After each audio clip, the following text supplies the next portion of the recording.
So Jio politics हा तुझा अतिशय आवडता विषय आणि हे पुस्तक करंट सिच्युएशनमध्ये करंट जिओ पॉलिटिकल जे काही चाललेलं आहे त्याच्यावरती भाष्य करतं. तुझे विचार आहेत असं आपण म्हणूया. या पुस्तकात काय आहे हे तर मला सांगच नंतर. पण मला आधी हे तुला विचारायचंय की 3 पुस्तकं ट्रान्सलेट केलीस आणि पहिलं पुस्तक लिहिलंस.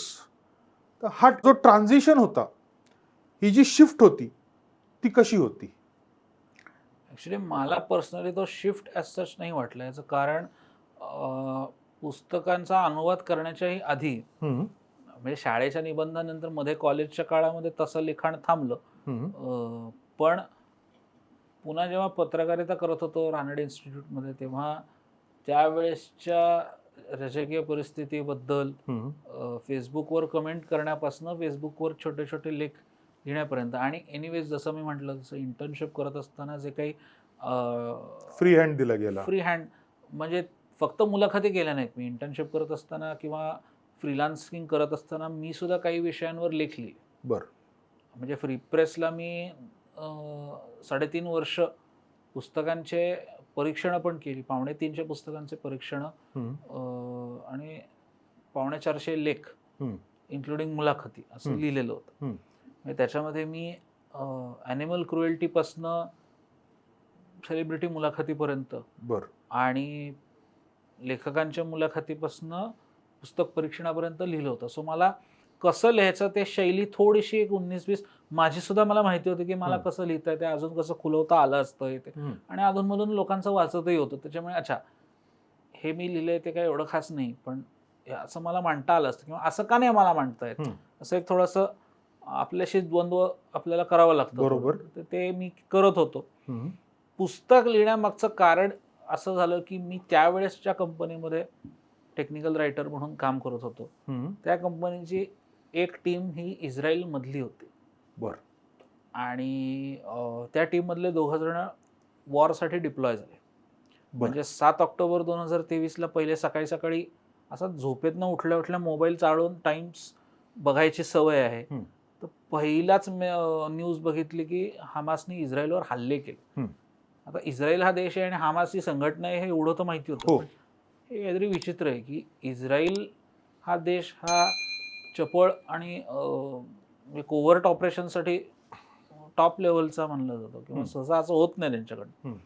हे असं झालं कसं ह्याची उत्सुकता होते. नंतर ऑफिसच्या ग्रुपवर की अच्छा ह्याच्या घराच्या आसपास पडले बरं का तिकडे ती ती इस्रायलमध्ये. टीम होती. ती टीम हां. होती किंवा दुसऱ्या दिवशी सोमवार होता हं.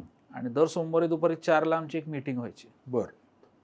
तर ते मीटिंग 3:45ला लोकांचे तिथल्या मेसेज आले की 1 मिनिट आम्ही जरा जरा ना बंकरमध्ये शिफ्ट होत आहे. तर ही हं, मीटिंग एक 10 मिनिटांनी सुरू करायची का? ते वाचणं सुद्धा की अरे बापरे असं हं, आहे का? हं.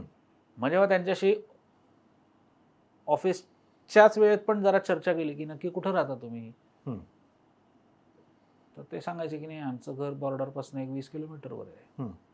बॉर्डरपासून 20 किलोमीटर असं ऐकायला म्हणजे आपल्याला ते लक्षात येत नाही. हं. पण उद्या आपण भारताच्या पश्चिम किंवा पूर्व सीमेवरचे 20 किलोमीटरच्या अलीकडचं गाव असेल तर आपल्याला जो थोडंसं आपण जरा सरळ बसू, हं. तसं ते थोडंसं झालं. बरं. मग असा विचार केला की अनायसे 2020 साली जेव्हा प्लॅन केलं होतं, हं. तेव्हा असं लिहिलेलंच होतं की कुठल्या तरी एका पुस्तक लिहायचं आहे. बरोबर. मग हा मुद्दा काय वाईट आहे? हं.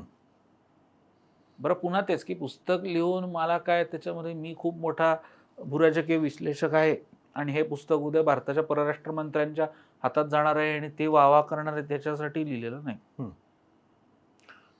बेसिकली घटनेने अधिकार दिलाय मला काही बोलायचं, काही लिहायचं किंवा जोपर्यंत मी कोणाला दुखवत नाही तोपर्यंत. हं. तर ती मर्यादा ठेवून हं.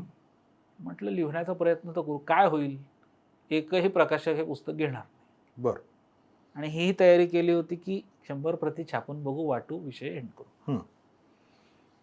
बघू कसं परसीव्ह होतंय. हं. लिहित गेलो. बरं लिहिताना सुद्धा ते वॉर घडत असताना लिहिलेलं आहे. हं. 7 ऑक्टोबरचा हल्ला. हं. वि. ग. कानेटकरांचं इस्रायल युद्धच वाचलं होतं. त्यांनी कानेटकरांनी बेंचमार्क सेट केलं. हो. निदान मराठीत. हं. पहिल्यांदा जेव्हा मी हे पुस्तक लिहिलं तेव्हा मला फक्त इंग्लिशमध्येच लिहायचं होतं. बरं. याचं कारण खर्चाच्या आणि ओव्हरऑल दृष्टीने मी बघितलं तर रीडरशिप इंग्लिशमध्ये नक्कीच जास्त जास्ती आहे. हो. आणि ते पोचायला सोपं आहे.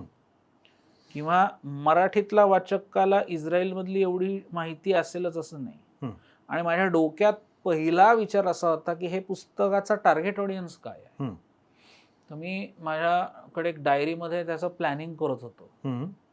याच सुद्धा डायरी आहे, तर त्याच्यामध्ये मी लिहिलं होतं की साधारण हे टार्गेट ग्रुप आहे. तर त्याच्यामध्ये सामान्य वाचक, ज्याला की आता म्हणजे सतत आता 1 आठवडा 2 आठवडा सतत बातमी येते, तर तो एक असा एक वाचक वर्ग आहे की मग तो सातत्य न्यूजमध्ये आलं की मग तो वळतो. बर. काही वाचक असे असतात की ज्यांना विषय माहिती असतो, अच्छा इथं घडलं का असं. आणि काही आता मी डोक्यात होतं की UPSCचा अभ्यास करणारे यांना एक ओझरतं जर का माहिती असायला पाहिजे तर ते. मी काउंटर टेररिझम एक्सपर्ट नाही, मी इंटरनॅशनल रिलेशन्स एक्सपर्ट नाही, मी इस्रायल तज्ज्ञ नाही, मी भारत इस्रायल संबंध तज्ज्ञ नाही, आणि आपल्याला लय काही येतं म्हणून उठसूट केंद्र सरकारला सल्ला देणाऱ्या संपादकांपैकी मी नाही. बर. त्यामुळे मी काय नाही याचं मला पूर्ण भान होतं. त्यामुळे काय आहे आणि काय करायचं आहे हे मला पूर्ण माहिती होतं. त्यामुळे ते पुस्तक लिहित असताना माझी पेज लिमिट ठरलेली होती. बर. की मला 250 ते जास्तीत जास्त 300 शब्दात 300 पानात 300 पानात हा विषय हा जास्तीत जास्त लोकांपर्यंत पोचवायचा पाहिजे. आणि ती जास्तीत जास्त लोक कोण, तर पहिलं क्रमांक 1 की जो सामान्य वाचक आहे, की हा एक विषय आहे जरा बघू काहीतरी चाललेलं आहे.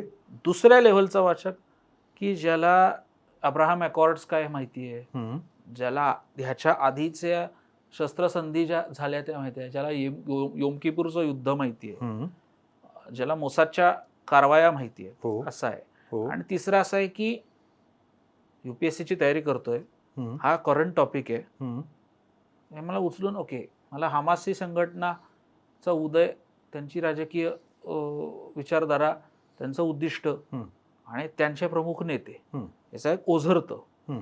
कारण मला हे माहिती होतं की बाय द टाइम पुस्तक येईल तोपर्यंत विषय थंड झालेला असतो. विषय थंड नाही, कोणाचं तरी अस्तित्व पूर्ण नष्ट तरी झालं असेल, किंवा कोणतरी भिंतीला भिंत लागून काय म्हणजे भलतं पण होऊ शकतं. इनफॅक्ट ते पुस्तक जेव्हा लिहिलं त्याचा ड्राफ्ट मी 3दा चेंज केला. बर. तथाकथित मी जेव्हा मला कळलं होतं की आता हे पुस्तक फायनल झालंय बरं का, त्या दिवशी इस्माईल हानियेला उडवला इस्रायलने, हमासचा नेता. त्यामुळे मला इस्माईल हानियेचा रेफरन्स जिथे जिथे मी वर्तमान काळात वापरला होता त्याचा सगळा भूतकाळ मला वॉजमध्ये गेला. आणि कुठेतरी माझ्या डोक्यात होतं की इस्रायलच्या पद्धतीने वेचून मारायला लागलं ही साधारण गादीतले ढेकूण मारावे तसे मारायला लागलेले असल्यामुळे आज जी परिस्थिती आपण बघतोय त्या खामेनी मेल्यात किंवा त्याला मारल्या आहे असं धरून मी एक चॅप्टर बनवून ठेवला होता. बर. की बाय द टाइम मला, कारण दुसरं माझं उद्दिष्ट असं होतं, मी कायम ते भान राखून होतं की प्रकाशन जेव्हा या पुस्तकाचं होईल त्यावेळेस जी परिस्थिती असेल किंवा असू शकते त्याच्या जवळपास जाणारं पुस्तक पाहिजे. बर. म्हणजे कालबाधित नको, ते टाइम बाउंड आलं पाहिजे, पण त्या पुस्तक त्याला मर्यादा आहेत. आज ते पुस्तक कदाचित इरिलेव्हंट असू शकते, पण बाय द टाइम ते येईल तेव्हा ते नको, तो पास्ट टेन्स मधला मला नको.